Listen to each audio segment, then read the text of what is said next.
네, 오늘부터 연말정산 간소화 서비스가 시작됐습니다. 매년 돌아오는 일이지만 여전히 어렵고 혼동되는 부분이 많은데요. 오늘은 대전지방세무사회 신용일 회장과 함께 연말정산에서 꼭 챙겨야 할 부분들 짚어보겠습니다. 회장님 어서 오십시오. 안녕하세요. 신용일입니다. 세무사님, 이번 연말정산에서는요. 아이 키우는 집에 특히 좀 유리하게 제도가 바뀌었다고 하던데 그 부분을 먼저 좀 설명을 해주시죠. 예, 출산 양육 부담을 완화하기 위하여 자녀세 공제 금액을 2024년보다 10만 원 증액하였습니다. 네. 기본 공제 대상자인 8세 이상의 자녀 또는 손자녀가 1명인 경우에는 25만 원, 2명인 경우에는 55만 원, 3명인 경우에는 95만 원까지 증액을 하였습니다.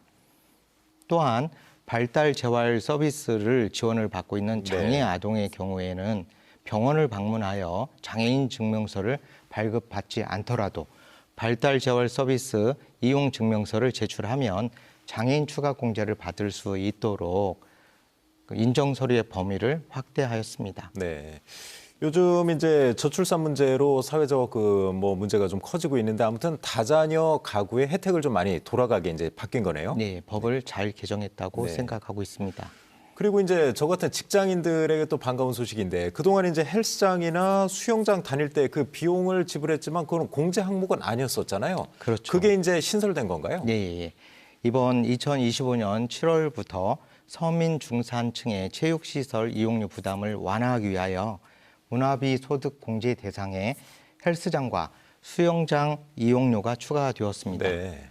총급여 7천만 원 이하인 근로자라면 2025년 7월 1일 이후 지출한, 여기서 2025년 7월 1일 지출이 중요합니다. 아, 그 전에 거는 해당이 안 되는 거네요. 예. 그래서 7월 1일 이후 지출한 수영장, 헬스장 이용료의 30%를 300만 원 범위 한도에서 소득 공제 받을 수 있도록 추가 공제 항목에 추가하였습니다. 네. 여기서 주의할 점이 하나 있습니다. 소득 공제 적용 범위입니다. 체력 단련장과 수영장 이용료 같은 시설 이용료는 소득 공제가 100% 적용되지만 네.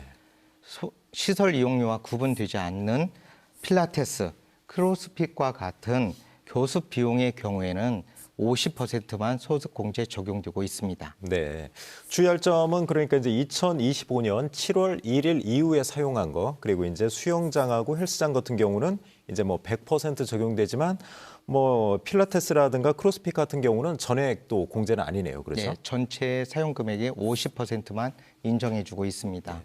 요즘 이제 국세청 접속하면 간소화 서비스가 너무 잘 돼 있어요. 저희 같은 경우도 새로 저희가 직접 챙길 것도 없이 웬만한 항목은 다 뜨거든요. 그럼에도 불구하고 거기에 이제 안 뜨기 때문에 직접 챙겨야 될 것들이 있죠. 어떤 게 좀 있을까요? 조금 있습니다. 왜냐하면 간소화 서비스에서 자동 조회되지 않은 대표적인 항목이 취약전 아동 학원비, 네. 그리고 해외 교육비, 그리고 안경, 교복 구입비, 월세 기부금 등이 있습니다. 네. 연말정산 간소화 서비스에서 확인되지 않는 비용은 서류를 준비하여 제출하시면 공제받을 수 있습니다. 네. 특히 해외 교육비나 월세 같은 경우는 환급액이 크므로 그렇죠. 누락되지 않도록 꼭 챙기시기를 부탁드리겠습니다. 네. 근데 이제 누락되는 경우도 있잖아요. 그런 경우는 어떻게 해야 되는 거예요? 그러면 좀 당황스럽죠. 그렇죠. 이걸 어떻게 해야 할까. 예. 그런데 너무 걱정하시지 말고요. 경정 청구를 해서 환급 받으시면 됩니다. 네. 저도 종종 경정 청구를 대행해주고 있는데 국세청 전산 시스템이 특히 홈택스가 잘 준비되어 있습니다. 네. 그래서 여러분들이 서류를 준비하여 경정 청구를 하시면 쉽게 환급 받을 수 있습니다. 네. 그리고 연말정산 경정 청구 기한은 5년이니까 꼭 시기를 체크하셔서 경정 청구 신청하여 환급 받으시길 부탁드리겠습니다. 경정 청구 기한이 5년이면 넉넉하다고 볼 수 있겠네요. 그 정도면. 예. 그리고 요즘 이제 그 직업을 이제 일을 한 가지만 하시는 분들도 있지만 여러 가지 일을 또 하시는 분들이 있잖아요. 예. 그분들은 이제 연초에 연말정산 한 번 한다고 끝나는 게 아니죠. 주의할 예. 점은 좀 어떤 게 있을까요? 그러니까 요즘 부업이 증가하면서 본업 외에 다른 근로소득, 사업소득, 기타 소득들이 많이 발생되고 있습니다. 이제 엔잡러라고 하죠. 그렇죠. 요새. 예. 이와 같은 엔잡러 같은 경우 다중소득이 발생할 경우에 유념할 점은 연말정산으로 세금 신고가 종료되지 않고 2025년 전체 소득에 대해서 종합소득세 신고를 한 번 더 하셔야 되는 겁니다. 네. 근로소득만 있는 근로자는 연말정산으로 세금 신고가 종결되지만 그렇죠. 한 번으로 끝나는 거고요. 이중 근로소득자나 엔잡러 같은 경우는 연말정산으로 세금 신고가 종결되지 않습니다. 네. 그래서 그 2025년 전체 소득에 대한 신고를 한 번 더 하셔서 최종적으로 세금을 확정해 주실 필요가 있습니다. 네. 특히 이제 엔잡러들은 이 회사에 알리고 싶지 않죠. 제대로 그렇죠. 알리지 못하다 보니까 세금 신고를 연말정산 때 제대로 못하는 경우가 종종 있습니다.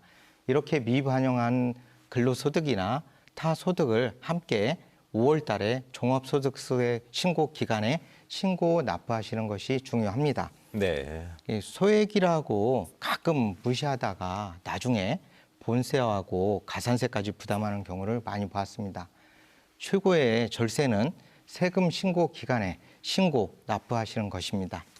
사무장님, 마지막으로 이제 요즘 물가도 비싸고 또 급여는 안 오르고 어디나 이제 절세 방법을 찾고 있는데요. 그 세무사님이 말씀해 주실 수 있는 그 절세 꿀팁 마지막으로 좀 소개해 주시죠. 예, 연말정산 미리 보기 시스템에 접속하셔서 예상세액을 점검하신 후에 전반적으로 검토를 해보실 필요성이 있습니다. 네. 지금은 2026년 1월 달이므로 2025년도 자료를 만들기는 불가능합니다. 네. 그렇지만 점검을 통하여 충분히 환급세액을 늘릴 수 있습니다. 그렇겠네요. 일종의 바둑의 끝내기와 비슷하다라고 보시면 될 것 같고요. 가족 중에 이제 인적공제를 누가 받을 것인지에 따라서 환급액도 달라질 수가 있습니다. 네. 그래서 최대한 세금을 환급을 많이 받을 수 있도록 인적공제를 조정을 하시고 그리고 연말정산 간소화 자료를 챙기셔갖고 누락된 부분이 없는지 하나하나 챙겨보시는 게 좋을 것 같습니다. 네, 자세하게 이제 제도 설명해 주셨고 마지막에 이제 절세 꿀팁까지 아주 유용한 도움이 될 것 같습니다. 자, 세무사님 오늘 말씀 여기까지 듣겠습니다. 고맙습니다. 네, 감사합니다.